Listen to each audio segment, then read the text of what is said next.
Bien, vamos a hablar ahora de un tema importante. Se ha visto por conveniente poner el título Innovación en el control de oidium y botritis en el cultivo de vid, porque en realidad lo que se va a tocar son de dos moléculas nuevas para el control precisamente de estos patógenos. He tenido la suerte de, ya hace ya algunos años, desde que llegaron a Perú, poder hacer los primeros ensayos. He visto un poco también la manera como han ido pues, desenvolviéndose estos productos ya en el mercado. Pero bueno, un poco como preámbulo, ya siempre cuando hablamos particularmente de problemas en vid, siempre nos referimos a oído y algunas otras enfermedades, pero en los últimos años ha habido un problema que considero que es bastante serio, que son las pudriciones pre-cosecha. Estas tienen de alguna manera un origen, como su nombre lo indica, antes de que empiece a cosecharse, y normalmente es un problema que se genera cuando empieza a ablandar las bayas. Normalmente las diferentes infecciones las reconocemos por el tipo de color que estas presentan. Y esto es lo principal, lo que se ve, y de ahí le llamamos pues la pudrición gris, la pudrición negra, la pudrición ácida, que es fundamentalmente cómo se conoce, ¿no? Lo que básicamente pocos conocen es que la mayoría de estas infecciones tienen su origen una enfermedad, un patógeno, ¿no? Realmente, que conocemos todos, que es el oidio. El oidium presenta infecciones en las hojas. Ya creo que la mayoría de personas que están en vid, de alguna manera, pues sabemos cómo es el signo, ¿no? Cómo se producen las enfermedades. Tenemos muchísimo miedo al oidium, pero no porque afecte las hojas realmente, porque al final no cosechamos hojas, ¿no? Sino porque una vez que empieza por biomasa a afectar las hojas en sí, se produce un inóculo secundario que va a las bayas. Y aquí es donde se produce en realidad los verdaderos daños. Realmente, cuando vemos este tema, estas infecciones, tampoco es que directamente lo asociemos a una pérdida, pero lo que hace este patógeno es alimentarse de las células que en este caso componen las bayas, las parasitan, y una vez que las parasitan, las matan. Entonces, vamos a ver luego de que estas infecciones, el resto, podemos controlarlas o puede quedarse la infección ahí, pero el resto de células que no han sido afectadas siguen multiplicándose, siguen creciendo, pero las que ya están parasitadas, ¿no? Y luego se convierte en un problema que se ocasiona microheridas, que luego se generan un poco los problemas que hemos visto. Luego vamos a verlo en detalle, pero el oidium, precisamente, el control que hacemos es precisamente para evitar estos problemas en los racimos. Eh, Sabemos mucho del oidium porque ya pues, son varios años que se llevan en esta dinámica, y en promedio se hacen alrededor de 16 aplicaciones exclusivamente para este grupo o para este patógeno en sí. Y estas aplicaciones se dan desde aproximadamente brote de 10 centímetros hasta el embero. Cuando ya la valla empieza a agarrar azúcares, más o menos ya cuando empieza ya arriba de 8 grados Brix, ya no le gusta el oidium, pero eh, todo lo que son los brotes, todo lo que es masa, biomasa vegetativa, desde el brote de 10 centímetros hasta esta etapa, están a expensas de ser atacados, y es por ello que se realiza esa cantidad de aplicaciones que estamos hablando, ¿no? Sin embargo, la etapa crítica es esta, la floración. En esta etapa, en flores, donde tenemos que tener bastante cuidado, porque aquí sí puede ocasionar pérdidas directas si hay una infección fuerte por oído. Cuando hablamos de que las aplicaciones se centran en ese periodo que les comento, entre brote 10 centímetros y en vero, no es que luego ya no se aplique, en realidad se sigue haciendo aplicaciones, pero ya no desde el punto de vista de proteger las bayas, sino porque el hongo puede entrar por los raquis, o sea, puede afectar los raquis y puede producir deshidratación, y eso sí puede ser un problema, sobre todo pues, en uvas viajeras, ¿no? Producir desgranes, entonces, de todas maneras, el manejo continúa. En la zona de Ica, normalmente los periodos entre aplicaciones van en promedio 7 días, en algunos casos pues de 5 a 7 días, y en el norte del Perú, en Piura particularmente, pues estamos hablando entre 3 a 4 días. Y eso tiene que ver bastante con la velocidad de crecimiento de los brotes y también fundamentalmente por la dinámica que tiene el patógeno de poder infectar. Si sumamos básicamente el periodo en que se produce la germinación, en este caso de las oidias, ¿no? Pasan todos estos tiempos hasta que penetra, forma el apresorio, empieza a penetrar al interior de la planta y produce la alimentación a través del austorio, puede pasar aproximadamente en promedio unas 30 horas. Entonces, sí, los ciclos se sobreponen y es por ello que las aplicaciones tienen que ser frecuentes. En los últimos años se ha visto, digamos, maximizado este tema, ¿no? Siempre hablamos de rotación de materias activas, hablamos del manejo, ¿no? De resistencias particularmente, pero no porque de alguna manera ya eso sea un requisito, sino porque en el año 2014 hemos detectado la fase sexual del oidium. Un poco para poder centrarnos, ¿no?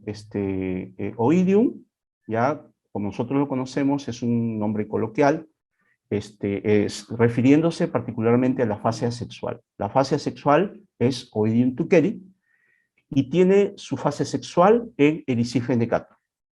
Entonces, aquí en esta fotografía, que son fotografías de un trabajo de investigación que hicimos cuando hicimos el artículo del primer reporte en Perú, vemos, por ejemplo, esta es la fase asexual, aquí vemos las oidias, y estos son los chamotecios, ¿no? que representan la fase sexual. Aquí inclusive pues vemos los fulcros circinados que de alguna manera pues, se asocian a la fase sexual. Pero más que eso, el problema es que cuando tenemos la fase sexual ya hay esta recombinación genética, produce nuevas razas, y eso dificulta bastante los manejos, porque normalmente razas nuevas lo que hacen es presionar para que se produzcan más variantes que pueden tener resistencia a fungicidas, o inclusive nuevas variantes que pueden romper genes de defensa de especies vegetales, ¿no? O perdón, de vides. Tenemos muchas variedades de vid, algunas tienen ciertos tipos de tolerancia. Entonces, cuando se presenta este tipo digamos, de recombinación sexual, puede haber un tema ligado a poder romper esos genes de resistencia. Entonces, es bastante complejo. Siempre el tema del oidium, pues, vamos a ver, o se va a ver un poco, pues, relacionado al manejo de distintas moléculas. Cuanto más moléculas con modo de acción diferente que tengamos, va a ser mejor. Entonces, habíamos hablado de que estas infecciones que están acá se producen cuando hay pues, bastante inóculo, de las hojas pueden pasar a las bayas y eventualmente pues, se producen estas infecciones. Entonces, estas células afectadas inicialmente pues ya están afectadas y luego el resto de células sigue creciendo, sigue multiplicándose, pero las afectadas no. Entonces, como ustedes pueden ver aquí, se rompe. Y esto es porque es un daño, digamos, muy evidente, pero tengan en cuenta de que a veces las infecciones se producen y hay microheridas que no los podemos ver. Y ese es el punto de entrada, además de las lesiones, por ejemplo, que producen las aves, o eventualmente pues algunos insectos que pueden producir lesiones en las bayas, para que se produzcan esta serie de patógenos o esta serie de enfermedades producidas por diferentes patógenos que afectan la post cosecha. Entonces, este tipo de infecciones se producen precisamente por microheridas, que pueden ser generadas inicialmente por Ovidium o eventualmente por pues daños que se puedan dar una vez que ya las bayas hablan. Entonces, les decía de que es importante saber los nombres de ellos. El más importante, definitivamente, o el más conocido, es el moho gris. Pero tenemos, por ejemplo, esta coloración de bayas que se relacionan a Cladosporium. Cladosporium se reconoce por este tipo de micelio color verde petróleo, verde oscuro, y curioso porque en varios casos, a veces en destino, no botritis, no otro tipo de patógenos, sino Cladosporium, ¿no? Es el que llega con problemas a destino. Y esto es porque, de alguna manera, se hace un manejo desequilibrado, en todo caso, de materias activas con mucho inóculo que pueden generar pues, este tipo de infecciones en destino. Pero esto es Cladosporium. También otro patógeno conocido es Penicillium. Penicillium se conoce porque inicialmente se produce un micelio color celeste, ¿no? O verde claro, para diferenciarlo de Cladosporium. Como verán, se puede producir las infecciones en las heridas, pero en realidad no es tan fuerte, porque sus armas de ataque, ¿no? Como ustedes pueden ver, eh, está infectado, pero no vemos una infección, digamos, más allá de la lesión, es porque tiene unas armas de ataque que no son tan relevantes, ¿no? Pero sin embargo, este es un problema que es bastante serio, que es el summer rot. En los últimos años ha aparecido con mucha fuerza, sobre todo pues, en las zonas del norte y del sur, ocasionado por Aspergillus niger. Es muy agresivo. Y sí, poco a poco se está volviendo un problema clave, ¿no? En nuestras zonas productoras y aprovechan cualquier herida para que se produzcan este tipo de infecciones y la incidencia de las infecciones en algún momento es bastante grande, ¿no? Tenemos también, por ejemplo, a Rhizopus, que aparece un poquito más tarde. Este es un cigomiceto, también aparece en este complejo, también se asocia a infecciones en heridas, y son los típicos patógenos asociados particularmente a temperaturas altas, que es la época cuando nosotros cosechamos la vid, ¿no?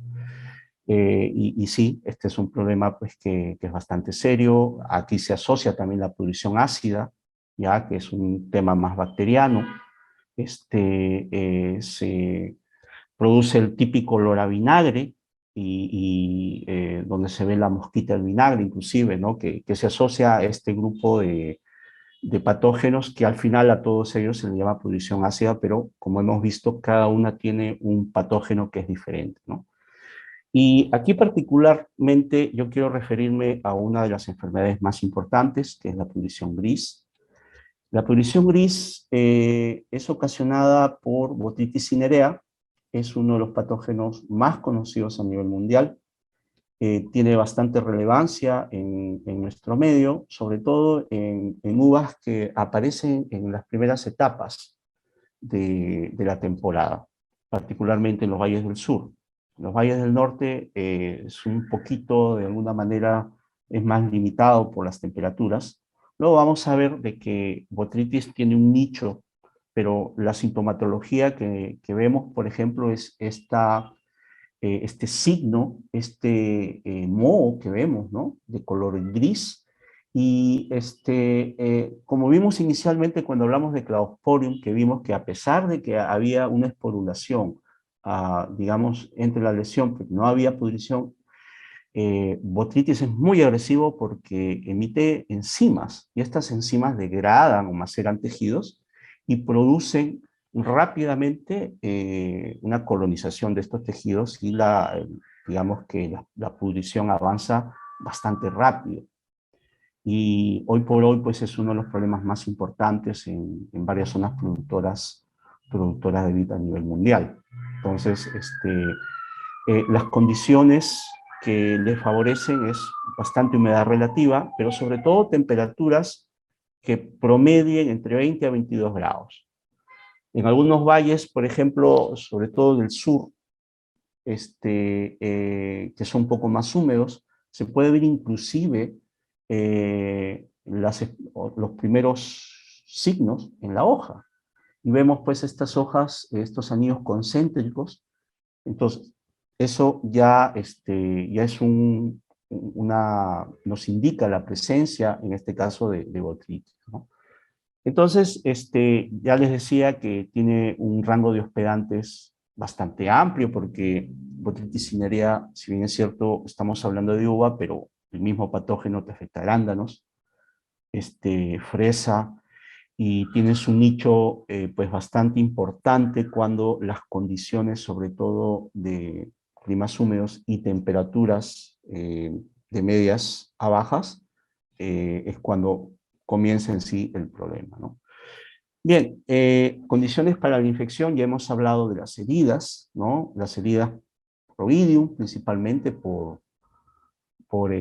aves, eh, algunos manejos del agua, por ejemplo, también pueden producir microheridas, pero esa es la condición principal. Y la enfermedad va a ser más importante en variedades que tengan cutículas más delgadas, ¿no? Aquellas que tengan la cutícula más gruesa van a tener menos problemas. Variedades, por ejemplo, que tengan mucho follaje van a ser más microclimas y por lo tanto vamos a tener más condiciones para que la humedad se mantenga ahí, por lo tanto más infección. Y las temperaturas. La temperatura y la humedad es lo que marca este tema. Entonces, humedades relativas mayores a 90%, bueno, creo que exageramos un poco, pero humedades relativas sobre 75% ya están generando ya las condiciones de humedad. Pero yo no me refiero a humedades relativas externas, ¿no? Sino las que se generan dentro del parrón. Entonces, vemos que en esas condiciones de humedad relativa alta, cuando las temperaturas, por ejemplo, son muy altas, que es básicamente las épocas en las cuales nosotros cosechamos la uva, por ejemplo, 30 grados, para que haya una infección por botritis se necesita 35 horas. Y miren, cuando la temperatura es más baja, por ejemplo 26, ya no necesita 35, sino solo 22. Y conforme la temperatura baja, ya va disminuyendo, digamos, el tiempo de infección, porque, como les decía, el patógeno se asocia bastante a temperaturas que van entre los 20 y los 22 grados con alta humedad relativa. Entonces, es un problema que es bastante importante, no solamente, como les decía, en uvas, sino también en varios otros cultivos, y tiene que ver muchísimo la humedad, ¿no? Como ya lo hemos descrito. Botrytis tiene varias fuentes de inóculo. Yo voy a describir básicamente dos, que son las más importantes, los esclerotes. Los esclerotes pueden vivir en los tejidos senescentes. Una vez que ya te afecta, por ejemplo, una flor, hay dos situaciones, ¿no? Los micelios envejecen, producen radiación que pueden permanecer de una campaña a otra, y directamente el micelio. En cualquiera de los casos, dependiendo de las condiciones, todas ellas, si hay humedad, van a producir las esporas, y las esporas pues van a producir, o van a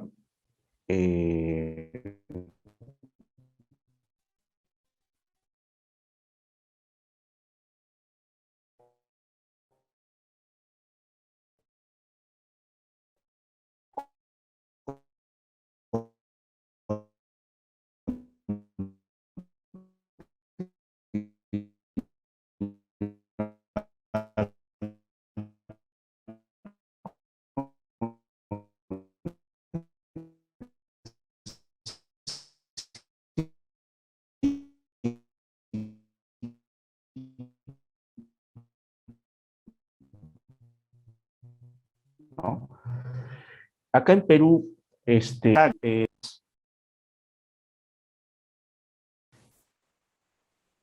Doctor Álvarez, ¿qué tal? Se sí, le fue un poco el sí, internet. ¿Podría repetir la última, un slide anterior, por favor? sí, Muchas gracias. disculpe, a veces es inestable la conexión. Estaba ahí, ¿verdad? ¿Se puede ver la presentación? No, no la podemos ver. ¿Podría dejar de compartir y compartir de nuevo, por favor? Sí, a ver, disculpe. Eh, ahí se ve, se puede ver. Sí, si le da modo presentación, ahí está, perfecto. Ya, Me muy parece bien. que fue un slide anterior, doctor Álvarez. Ok, Ahí. ya, muy bien. Les decía que eh, estamos hablando de las fuentes de inóculo, y aquí para no redundar mucho en eso, el hongo puede permanecer de una campaña a la otra bajo dos condiciones. La principal es a través de esclerotes. Un esclerote es una estructura de reproducción asexual. En realidad son hifas que cuando envejecen se concentran y pueden permanecer por periodos prolongados, inclusive en un tejido senescente. Y el otro es el micelio. Independientemente de cualquiera de las fuentes de inóculo, estas siempre, cuando hay humedad, van a producir las esporas, y las esporas se van a encargar de eventualmente pues, continuar con los ciclos o producir una infección cuando los tejidos se ablandan, en el caso de la uva. Les decía que en nuestras condiciones y en todas partes del mundo, hay 4 momentos de aplicaciones de químicos para botrytis. La principal es la floración. En el caso, en Ica particularmente, que se siembran bastantes uvas para vinos, y ahí como no se hace raleo, las variedades pues son uvas compactas, se suele hacer aplicaciones en cierre de racimo, pero en uva de mesa no. Pero en uva de mesa, en floración, pinta y precosecha, son los momentos oportunos para hacer las aplicaciones, no solamente para botrytis, sino también para los hongos precosecha que hemos estado hablando. Esto es de agrios, ya, este es un poco el ciclo de botrytis, y las infecciones se generan aquí, en la floración. Eh, Botrytis y también los otros hongos, Aspergillus, Rhizopus, son necrótrofos. Es decir, tienen una fase, bueno, yo creo que el término correcto es parásito facultativo, porque tiene la capacidad de poder afectar un tejido senescente, poder esporular ahí o eventualmente establecerse ahí. Y cuando hay condiciones, entonces puede afectar, en este caso, un tejido, ¿no? Vivo. En el caso concreto de botrytis, lo que hace es afectar estas partes de la flor ya senescentes, porque se especializa precisamente en estos tejidos, esporula aquí, y las enzimas que se producen cuando ya esporula, al momento de hacer contacto con las células de este tejido verde, le hace pequeñas heridas y el hongo puede producir infecciones latentes. Y esto es lo que ocurre, no se ve, de hecho hay una infección fantasma en ese momento, ¿no? Se produce la infección, como vemos aquí en este caso, que se genera básicamente cuando ya las bayas se ablandan y así sucesivamente, ¿no? Ya conforme va avanzando se produce esa infección. Bien, entonces, yo lo que quiero aquí ya complementar son algunos ensayos en campo con dos productos que es la innovación que hemos estado hablando inicialmente sobre el manejo de estas enfermedades, ¿no? Y me voy a referir particularmente a un producto que tiene como materia activa piriofenone. El nombre comercial acá en Perú es Property, ¿ya? Y el objetivo es Oidio.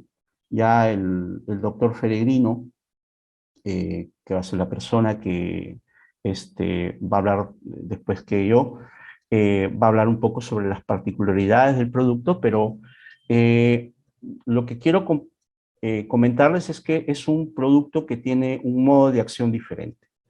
Les decía de que son productos que tienen diferente modo de acción.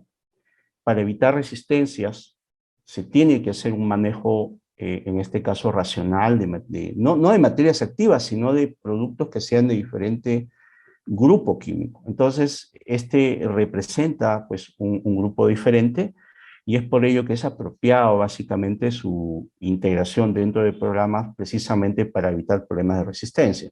Más ahora que, como lo comenté inicialmente, hay problemas relacionados a fase sexual, ya que puede producir rápidamente pérdida de eficacias de productos y también afectar, como les comenté, el tema de ruptura de genes de resistencia, ¿no? Que pueden tener algunas variedades de vida.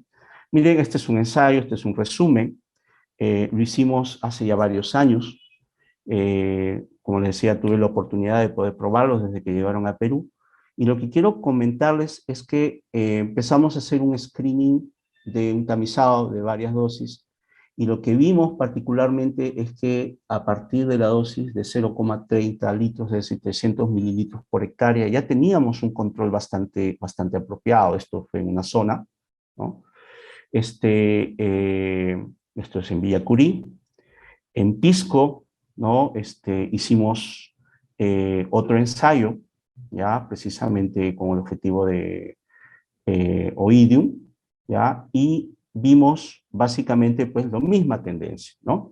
Que la dosis de 300 mililitros por hectárea en estos momentos, sobre todo con baja presión o alta presión, tenía muy buena eficacia. Los ensayos los llevamos posteriormente en los subsiguientes años, ya haciendo comparaciones. Esto es un resumen, hicimos varios ensayos, pero al final un poco ya sabiendo que 300 mililitros por hectárea era lo que nos ayudaba, luego empezamos a ver casos específicos de panoramas de alta presión, baja presión, alta incidencia, alta severidad. Entonces vimos particularmente pues que había dosis, ¿no? Las dosis, en este caso de 350 mililitros, era que tenía pues un control, digamos, curativo de los problemas por oído. Y digamos que esta misma tendencia lo observamos bueno, aquí un poco pues el análisis de varianza con esto, la dosis de 350 para este caso fue la más eficaz, ya en comparación de otros productos, ya a modo de testigos referenciales, ya demostrando, ¿no? En este caso la eficacia y los porcentajes de control que se obtuvieron, sobre todo con esta dosis de 350 mililitros, fue bastante aceptable, inclusive pues en intervalos superiores a los 7 días en aquellos ensayos. Otra materia activa, ya aquí relacionada directamente a botritis, también es un modo de acción diferente. La materia activa es isofetamide, el nombre comercial es Crior. ¿Ya? También el doctor Ferelino va a comentar un poco sobre estas materias activas. Y el objetivo aquí fue particularmente cómo afectaba, ¿no? Las infecciones sobre botritis.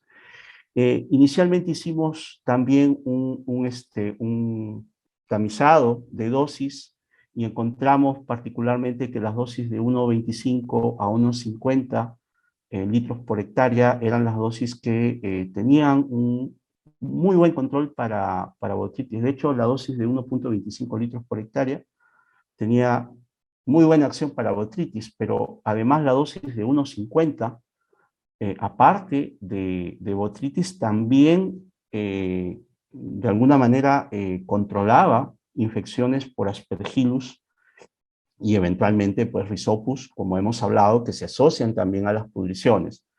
Este tipo de estudios, ya pues esta es una zona, los porcentajes de control que se obtuvieron pues con esta dosis fue bastante importante.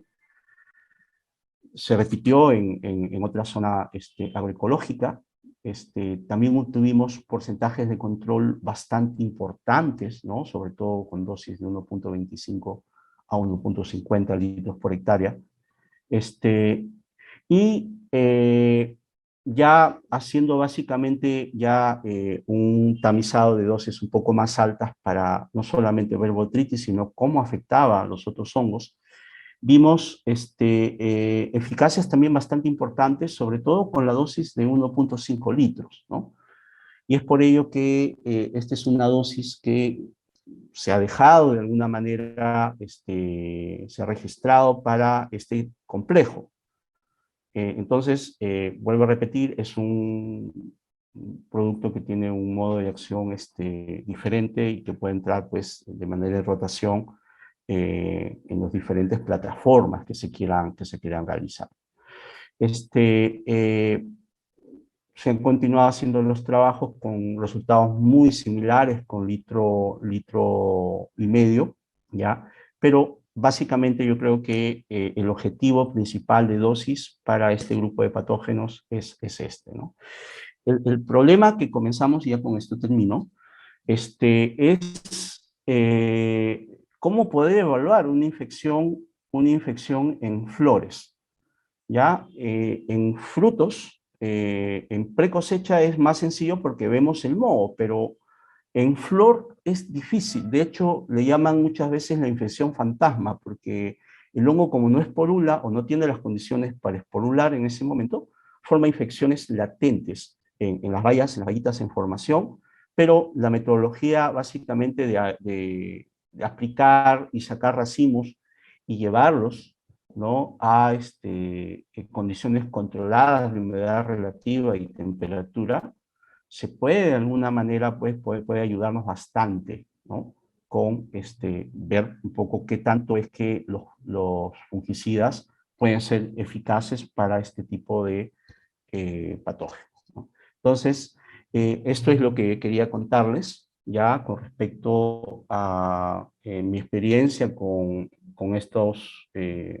con estas materias activas, tanto por bien como botrytis, y un poco pues ver la problemática que tenemos actualmente con respecto a estas enfermedades. Muchas gracias. Muchas gracias, doctor Álvarez. Muy interesante su ponencia. Ahora presentaremos al ingeniero Feregrino, que nos va a explicar acerca de las tolerancias ya de Crior y Property. Adelante, doctor Feregrino.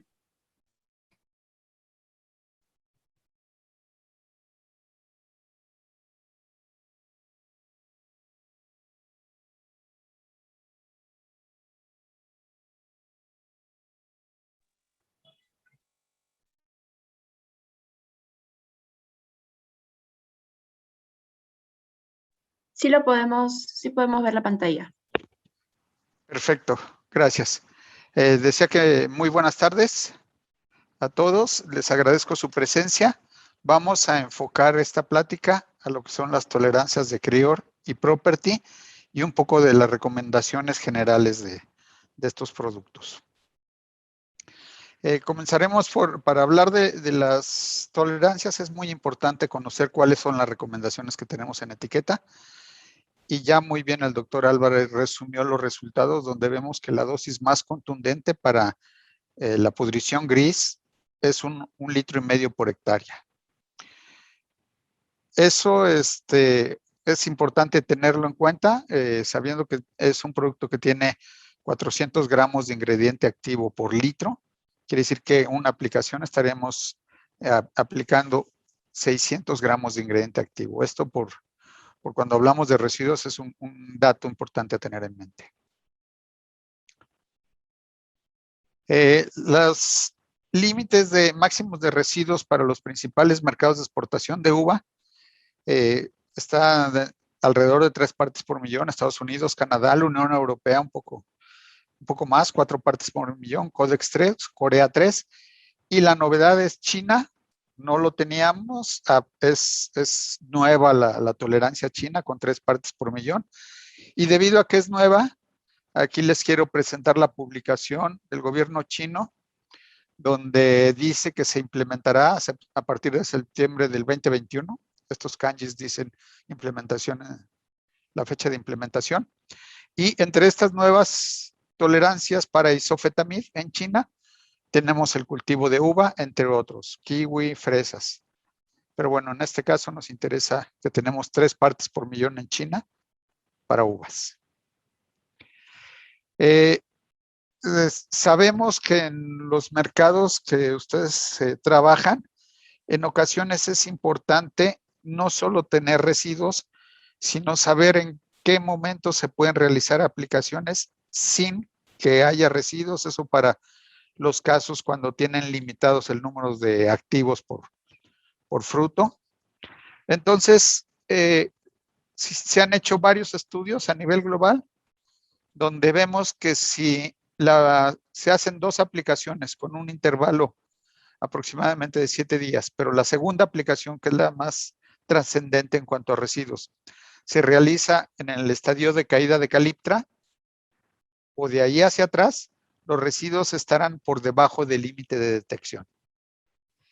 De otra manera, si lo que nos interesa es aprovechar la característica de CRIOR de dar una protección post cosecha de las enfermedades post cosecha que ya mencionaba el doctor, principalmente botritis, pero también podríamos pensar en aspergillus.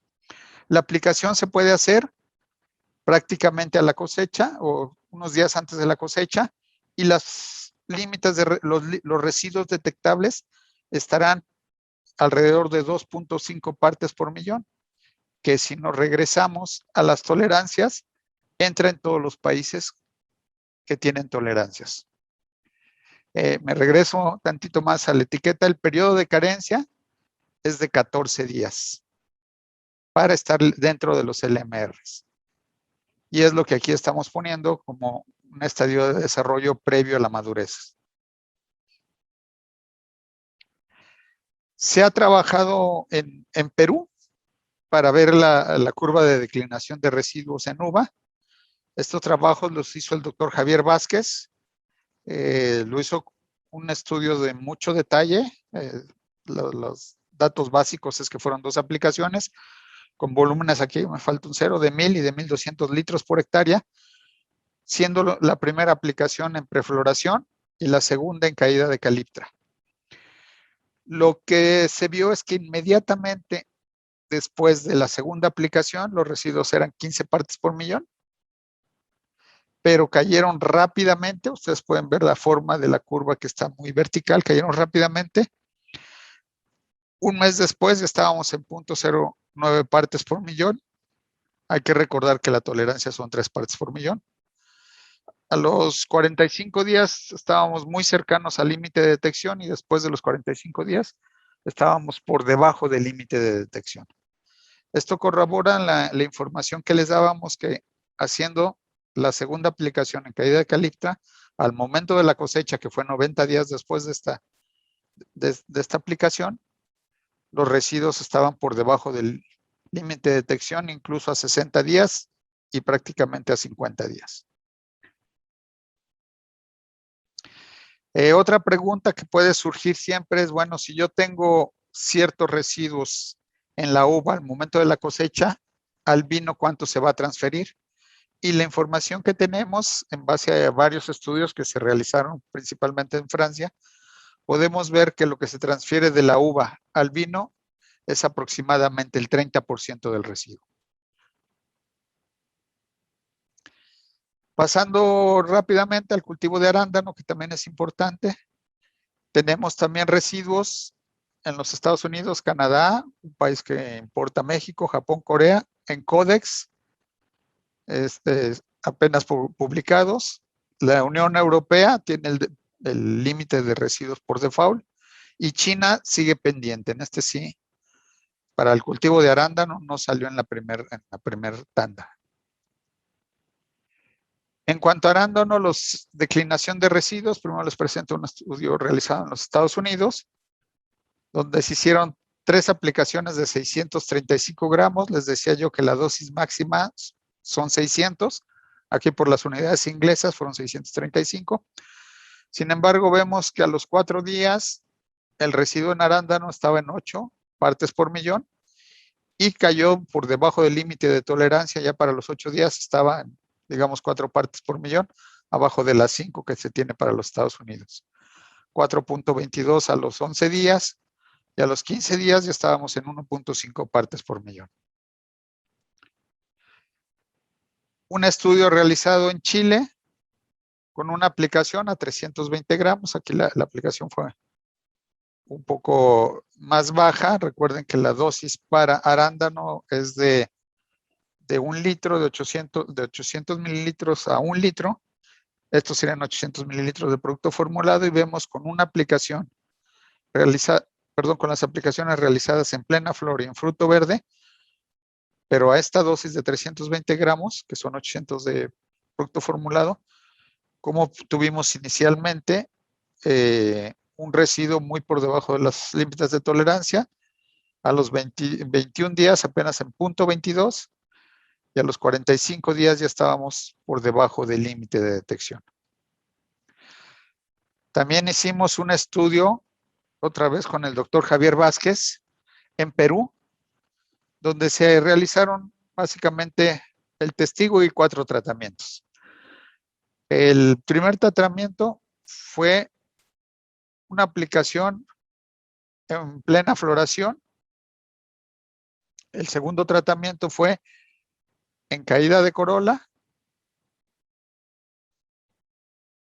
El siguiente tratamiento fue 2 aplicaciones en fruto verde, tamaño final del fruto 25%. Y el último tratamiento sí son 2 aplicaciones, otra vez en plena floración y en caída de corola.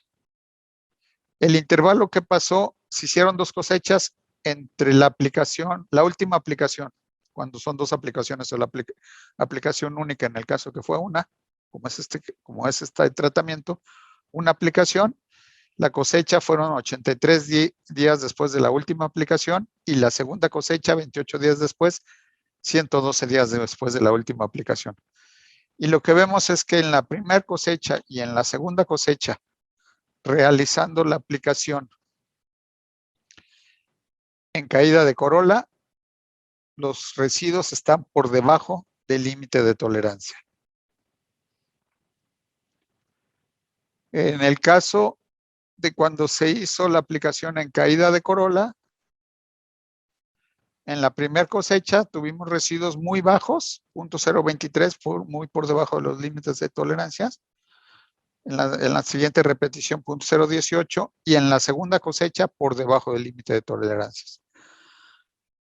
Cuando la aplicación se hizo en fruto de 25% de su tamaño final, tenemos que la primera cosecha, 55 días después de la última aplicación, tuvo residuos de 0.016 y 0.038, y la segunda cosecha por debajo del límite de detección.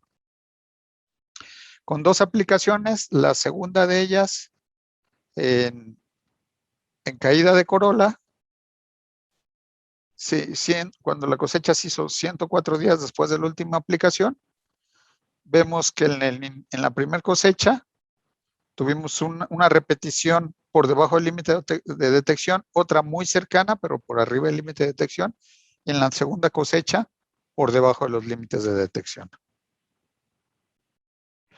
Con lo cual, se concluye que Crior es un producto seguro, cumple con las legislaciones, con las tolerancias de todos los países que los tienen, y una conclusión muy importante: si queremos que ninguna de las cosechas esté en el límite de detección, tendríamos que aplicar en plena floración. Y si podemos ser selectivos en el mercado de exportación entre la primera y la segunda cosecha, la primera cosecha, cuando es en caída de corola, sí marcaría residuos, muy bajos, pero marcaría residuos, y la segunda cosecha ya no marcaría. Es lo mismo para todos los momentos aquí evaluados. También quisimos mencionar zarzamora. Tenemos las tolerancias de los principales mercados donde se exportan: 4 y 3 partes por millón. Unión Europea 3 partes, Codex 3 partes. Otros países 4 partes por millón. Se hizo un estudio de cuantificación de residuos. Lo hizo el laboratorio Sintec, teniendo un momento de aplicación en prefloración, con una cosecha comercial a 67, normal a 67 días después de la prefloración, y una segunda cosecha 14 días después. Y tenemos que están los límites de residuos muy bajos y no detectables. Así de la misma forma, cuando vamos moviendo el intervalo a cosechas, vamos viendo que los residuos son muy bajos y no detectables solamente en el primer caso, con aplicación en prefloración para zarzamora. Hablando de Crior, el fungicida para botritis, ingrediente activo isofetamid. Tenemos las siguientes características. Es un producto con una excelente eficacia en el control de botritis, también actividad para otras enfermedades.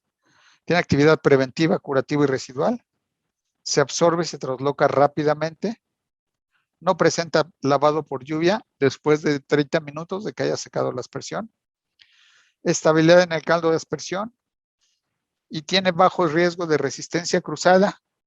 Su modo de acción es un inhibidor de la enzima succinato deshidrogenasa, pero de la cuarta generación, lo cual ayuda a que no presente resistencia cruzada con otros fungicidas del mismo grupo, inhibidores de la enzima succinato deshidrogenasa. La explicación es que tiene entre los puntos de contacto del sitio de acción, que son estructuras aromáticas, tiene una cadena muy larga que cuando modifica el sitio de acción la enzima, es capaz la molécula de cualquier forma de hacer contacto con los sitios de acción. Pasando al fungicida Property. Este fungicida, cuyo ingrediente activo es piriofenone, un producto muy bueno contra cenicillas. Tenemos una dosis de 0.30 o de 300 mililitros a 350 mililitros por hectárea. Un periodo de carencia de 0 días para estar dentro de los límites de residuos de 0,3 partes por millón. Se recomienda realizar un máximo de 2 aplicaciones. Si tenemos una dosis máxima de 350 mililitros por hectárea con 2 aplicaciones, estaríamos aplicando 210 gramos de ingrediente activo. Los límites globales para el caso de uva, piriofenone, Property. Aquí los tienen ustedes. Para los Estados Unidos, 0.8 partes por millón. Canadá más tolerante. Y la mayoría de los países están en este rango. Los países asiáticos, Japón, Corea, Taiwán, 3 partes por millón. Aquí cabe aclarar que China todavía no están sometidas la solicitud de tolerancias, todavía no se publican. Y una gráfica similar a la anterior, donde vemos que si no queremos que se detecte residuo el último momento de la aplicación, pensando en 2 aplicaciones, sería en fruto de calibre 5 milímetros. Y si queremos estar dentro de los límites de residuos, recuerden que les dije que el intervalo cosecha 0 a 0 días, se puede aplicar incluso en el momento de la cosecha y los residuos estarían en 0.5 partes por millón, que me regreso un poquito para recordar. Está por abajo de la tolerancia de los Estados Unidos y del resto de los, que es de los países más exigentes, al igual que el resto de los países. Se hicieron curvas de declinación en Perú con uva Crimson. También lo hizo el doctor Javier Vázquez, rociador hidráulico. Y lo que vemos es que después de la segunda aplicación se toma una muestra y está en 0.45 partes por millón. Cayendo rápidamente, a los 31 días estamos muy cerca del límite de detección, a los 45 días ya estamos por debajo del límite de detección. En otro segundo estudio que se hizo en ICA, con frutos de 3 y de 5 milímetros, tenemos que inmediatamente después de la aplicación, el residuo estaba a 4.7 partes por millón. Sin embargo, ustedes pueden ver que cayó muy rápido, a 0.28 partes por millón a 14 días, Y a los 60 días estábamos cerca del límite de detección. A los 90 días ya estábamos en el límite de detección.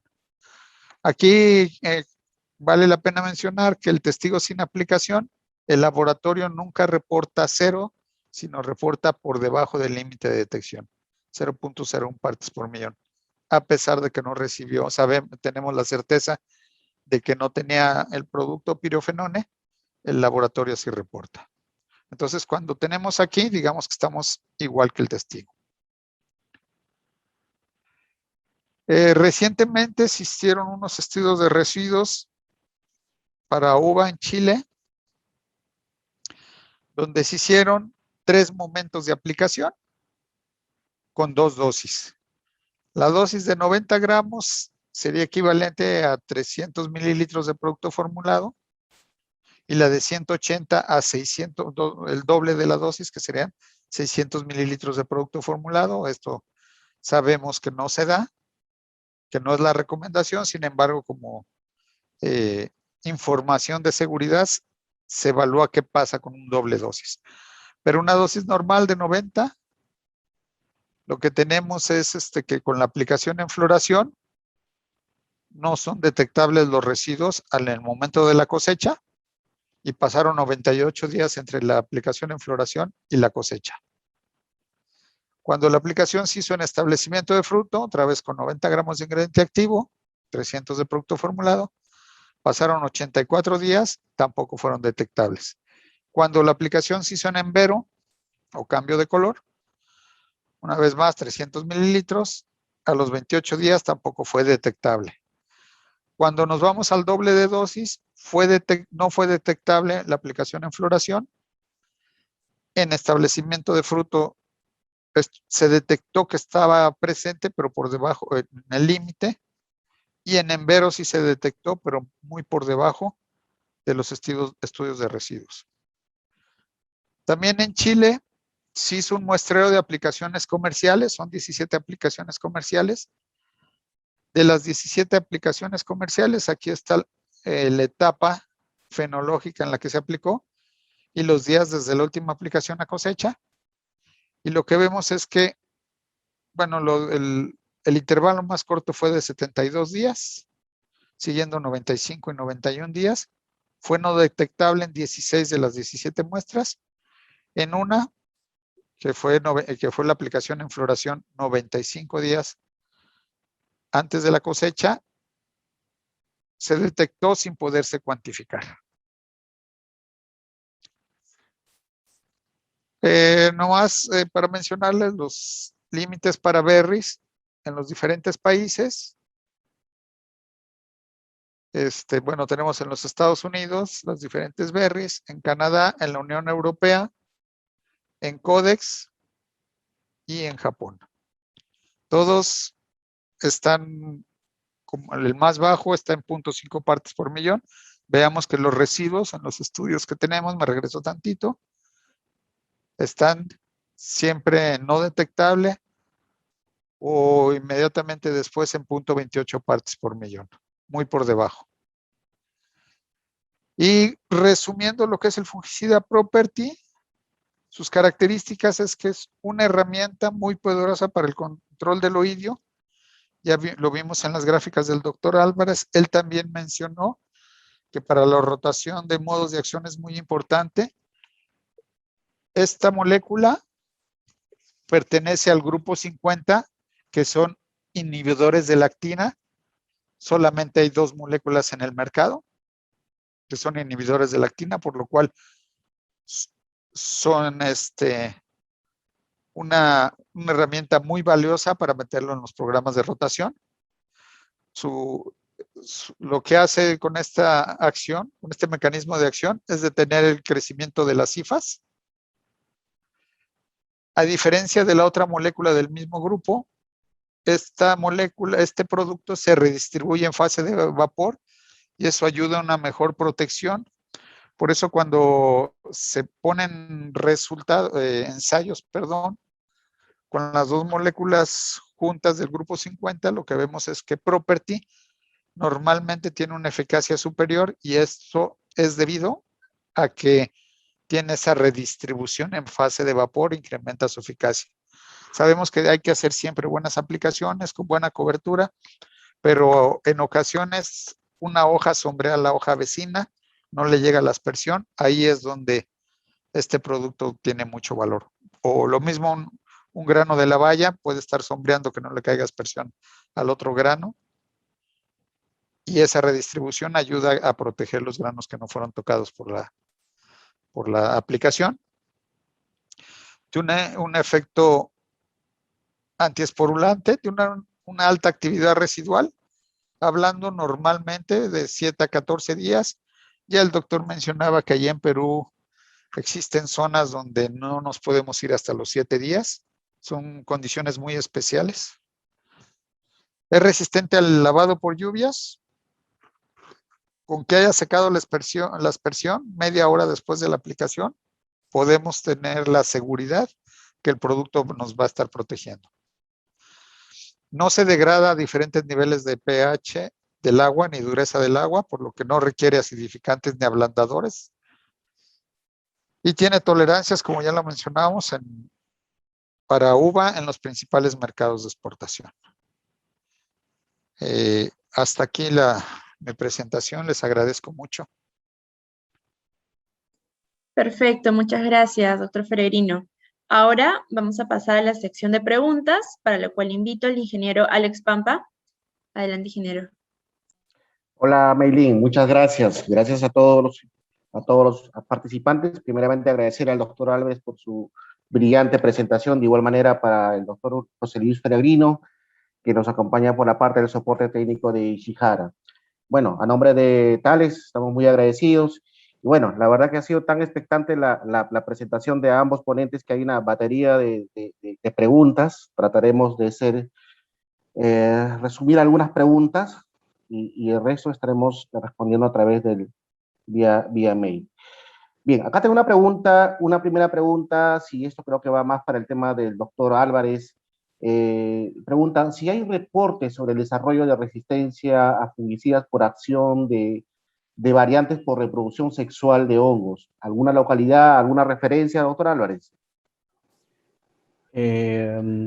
Bueno, en realidad es una realidad eso, ¿no? En uva, no, definitivamente acá en Perú no se estudió mucho eso, pero en realidad el tema de variantes que pueden producir cambios en la población, en este caso, que puedan variar básicamente la eficacia de fungicidas, se ha trabajado bastante con el Icife graminis, ¿no? En Alemania, para el caso del trigo, ha habido bastantes trabajos de eso, ¿no? Pero particularmente con el Icife necator, definitivamente, pues sí, se toma ese antecedente, como que pueda también afectar o pueda ocasionar este tipo de situaciones. Ok, doctor. Continuando, sí, y esta pregunta también hay una segunda pregunta que también va para usted, doctor, ¿no? Y la pregunta es la siguiente, ¿no? Si encuentro botrytis en campo en los restos de calitra en la etapa de floración a futuro, ¿puedo tener problemas como en las etapas de pinta y cosecha? ¿Las estructuras del logo pueden permanecer en las vallas de la cuaja? ¿Qué recomienda usted al respecto, doctor? A ver, primero que es difícil salvo que sea, pues yo lo he visto en casos muy excepcionales de valles que son muy húmedos, temperaturas como les comento de 20, 22 grados, que inclusive menos, ¿no? Sí he visto algo de signo, pero lo más común es en hojas, a veces se da, pero es muy difícil encontrarlo en racimos. Por lo tanto, un artificio, vamos a hablar así, para poder evaluar ese tipo de resultados de una eficacia, pues es el colectar los racimos, ¿no? Eso en primer lugar. Un poco difícil observar, ¿no? Y si se observa, pues sí, definitivamente sabemos que botrytis afecta en ese nivel, pero no vamos a ver un daño. El daño, como lo hemos visto en el ciclo, ¿no? Se va a dar precisamente cuando ya esos tejidos ablandan. Entonces, ese es el momento en el cual vamos a ver las pudriciones. Por ello es que cuando hice mi intervención habíamos hablado de que ya se ha tomado como un tema de manejo, estrategia de manejo, aplicaciones en diferentes etapas. Y una de las principales es flor.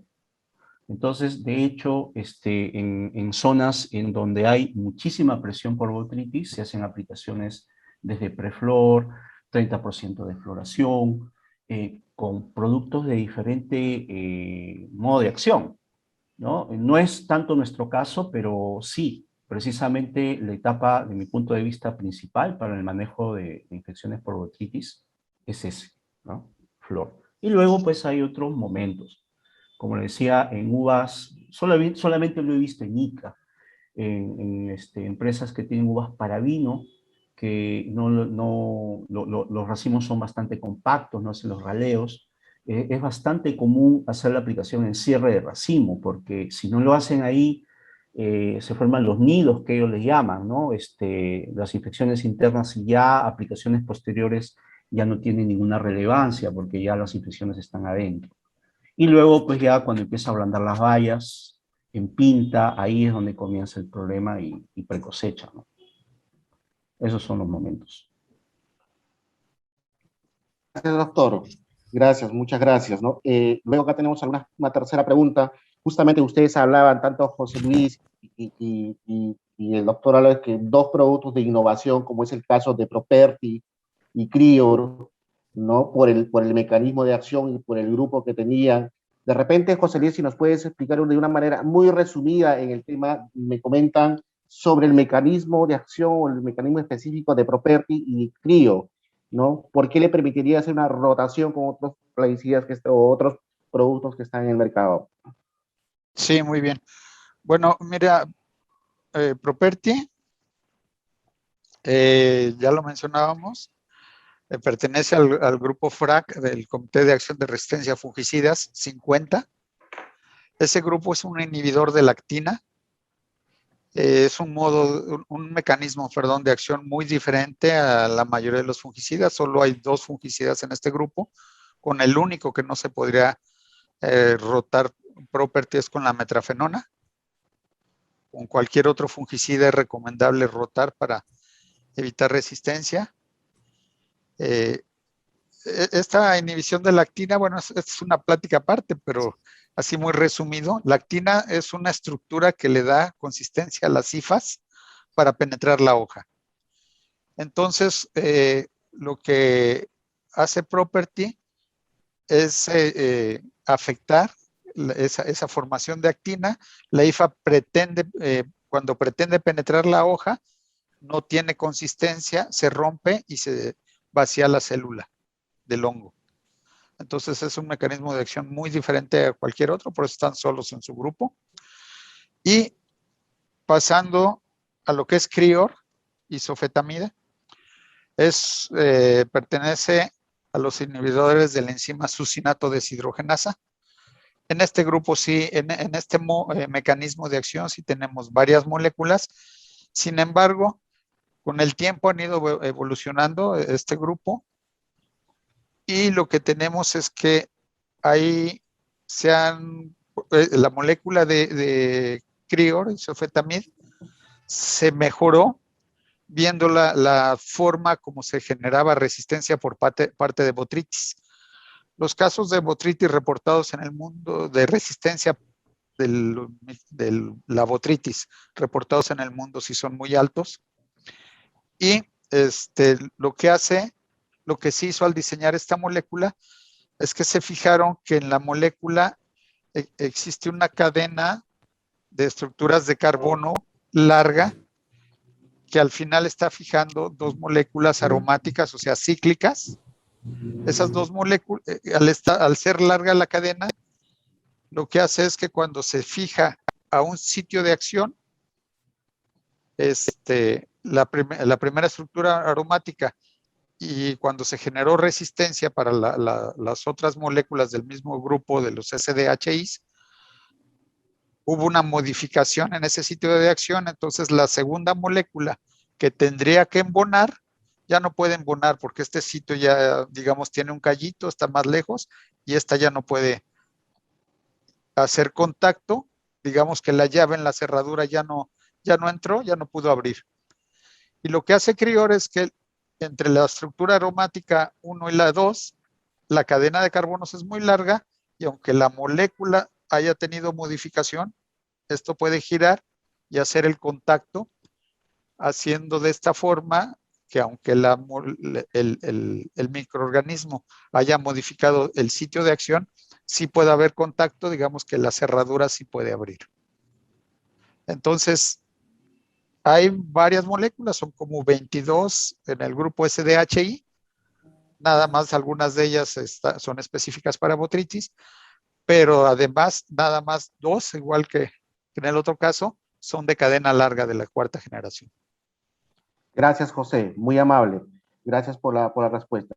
Tenemos una pregunta para el doctor Álvarez, que él también ha estado mucho en el tema del desarrollo de estos dos innovaciones, que es Properti y Crior, y en la experiencia, y él ha presentado algunos trabajos de investigación y trabajos que lo ha presentado hace un momento. Usted, doctor Álvarez, en la experiencia que tiene, ¿cuántos días más o menos usted le ha visto, ha corroborado que hay en lo que es días control o días de protección, tanto para Properti y Crior, doctor?